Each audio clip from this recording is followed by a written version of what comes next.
Xin chào cô chú, anh chị và các bạn thân mến. Để giải nhiệt cho mùa hè nóng nực thì em nấu cái nồi chè đậu xanh phổ tai. Nguyên liệu rất dễ tìm và thân thiện với mọi gia đình. Đấy, cái nồi chè em nấu xong rồi á, mà cái hạt đậu xanh á, nó không có bị bể nát ra, nó vẫn còn búp nguyên luôn nè. Ăn á, thì nó mềm bùi, rất thơm béo. Thì đây cũng là cái mẹo nhỏ mà ngày hôm nay em muốn chia sẻ đến cô chú, anh chị và các bạn. Bây giờ thì mời quý cô chú, anh chị và các bạn cùng em đi nấu chè.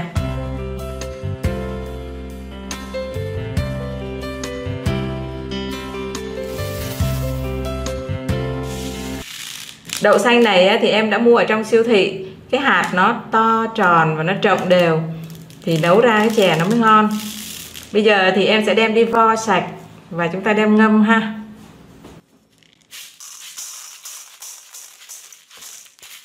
Đậu xanh sau khi mà vo sạch rồi thì anh chị dùng nước lạnh và chúng ta ngâm 1 đến 2 tiếng. Phổ tai sau khi mà mua ở ngoài chợ về thì em đã rửa sạch và ngâm cho nở rồi nè, nó cũng nhanh nở lắm. Đây cũng là một cái loại rong biển mà người ta đã cắt ra phơi khô. Thì khi mà chưa cắt ra thì nó là một cái lá rong biển thôi, em cũng chỉ biết sơ sơ như vậy thôi. Thì anh chị cứ ngâm cho nở đi rồi mình lại đem đi rửa lại cho sạch, xả lại cho sạch ha, và để ráo. Sau khi rửa sạch rồi thì anh chị ướp vào đây một chút đường để khi mình ăn thì nó có cái độ giòn và nó ngọt ngọt, nó sẽ ngon hơn. 50g phổ tai khô em sẽ cho vào đây 1 muỗng canh đường nè. Muỗng canh đầy này là 20g. Sau khi đường tan thấm ở trong phổ tai rồi anh chị trộn lên và mình cho vào đây thêm một ít cục nước đá nữa để cho nó giòn. Nếu mà chưa ăn thì anh chị cứ bảo quản ở trong ngăn mát tủ lạnh. Tiếp theo em sẽ đi làm nước cốt dừa. Ở đây em có 200g nước cốt dừa. Và đây là những cái nguyên liệu em chuẩn bị để mình nấu cái nước cốt dừa. 1 muỗng cà phê bột năng, nửa chén nước, 100ml, 1 muỗng cà phê bột gạo, mỗi loại là 3g. Hòa tan rồi thì em cho vào trong nước cốt dừa nè.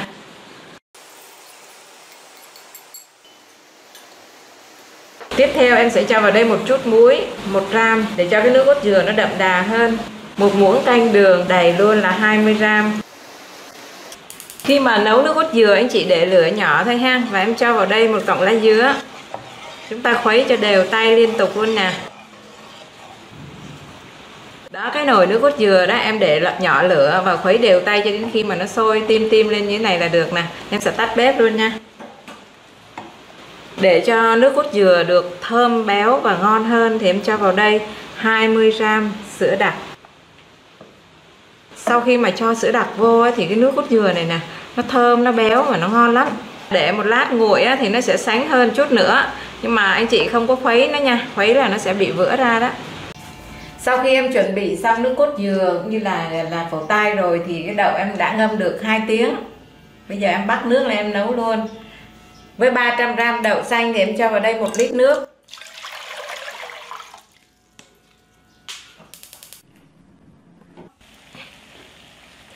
Nấu nước cho sôi rồi thì em cho lá dứa vào đây nè. Rồi lúc đó em mới cho đậu vào nhé.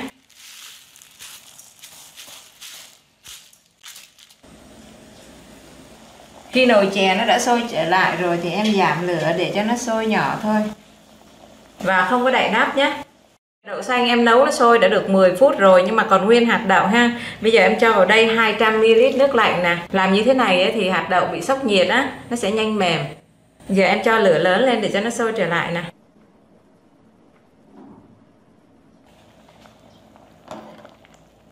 Bây giờ thì hạt đậu nó đã bắt đầu nứt rồi nè. Em sẽ đậy nắp lại. Rồi em tắt bếp. Để ủ ở đây cho cái hạt đậu nó nứt hết ra và nó mềm hẳn. Vậy là tổng thời gian mà em nấu từ khi nước sôi mà em tắt bếp thì là 15 phút đó. Nãy giờ em ủ như vậy là được 15 phút. Đó, anh chị thấy không? Nó nở bung ra nè, nhưng mà cái hột đậu nó vẫn còn nguyên ha. Nhìn rất là hấp dẫn luôn á. Lấy cái đậu riêng, nước riêng ra.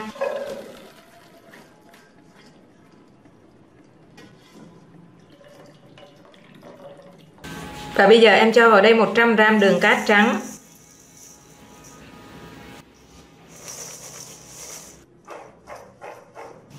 Anh chị xóc cho đường nó đều lên rồi thì mình để ở đây ủ một lát để cho đường nó thấm vào trong đậu. Bây giờ mới chính thức đến cái công việc mình đi nấu chè này anh chị. Nước đậu này hồi nãy em chắt ra được 700ml và em bù thêm nước lạnh vào đây á cho được 1,2 lít.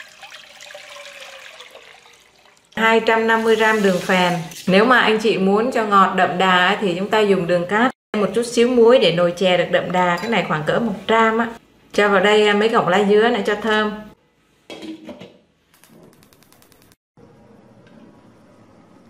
Cái nồi nước nấu chè em nấu nó đã sôi rồi nè. Bây giờ thì anh chị giảm lửa xuống cho nó sôi liu riu thôi.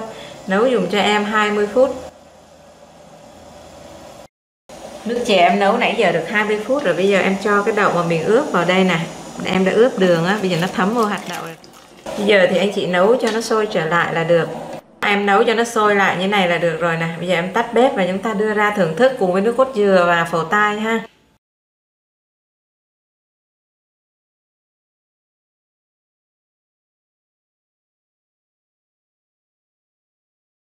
Phổ tai nó dài quá thì mình cắt ngắn nó đi để mình cho vào cho nó dễ ăn. Nước cốt dừa em để bây giờ nó nguội, nó sánh hơn này nè. Thì sau khi mà anh chị chế ra tô á, mình lấy cái nắp gì mình đậy lại, chứ không thôi là cái nước cốt dừa nó sẽ bị đen cái mặt ha, không ngon. Nếu anh chị mà thích cho chè nó béo ngậy, thơm ngon hơn thì chúng ta cho vào đây một ít nước cốt dừa. Hoặc là anh chị nào không muốn ăn thì thôi mình khỏi cho vô ha. Vâng, như vậy là món chè đậu xanh nấu ăn mát trong ngày hè em đã chia sẻ đến cô chú, anh chị và các bạn. Tuy là hạt đậu còn nở búp búp nhưng mà khi mình ăn vào thì nó mềm và nó bùi, ngon lắm. Chúc cho cô chú, anh chị và các bạn nấu chè đậu xanh ăn ngon ha. Khi mà mình ăn trúng cái phổ tai thì nó giòn giòn, sật sật và nó có cái vị ngọt thanh nhẹ. Một vài lưu ý khi mà nấu món chè đậu xanh thì hạt đậu mà mình ngâm xong nó có những cái hạt nứt thì anh chị nhặt bỏ đi. Và khi mình nấu chè thì những cái hạt đậu nó chỉ hơi nứt thôi, anh chị đậy nắp lại và mình tắt bếp liền, sau đó ủ thêm 15 phút nữa. Anh chị đừng có để nó nứt nhiều quá, bởi khi mà mình nấu lại lần thứ hai thì nó sẽ còn nứt thêm nữa. Riêng về cái phổ tai này em sẽ để cái đường link ở trong phần mô tả đó, để cô chú anh chị muốn mua thì mình vào đó xem và mua. Ở đây là những cái địa chỉ mà em cũng thường mua, em thấy cũng uy tín và chất lượng. Chúc cô chú, anh chị và các bạn nấu chè đậu xanh ăn ngon nha. Và cảm ơn, xin chào, hẹn gặp lại cô chú trong những video lần sau.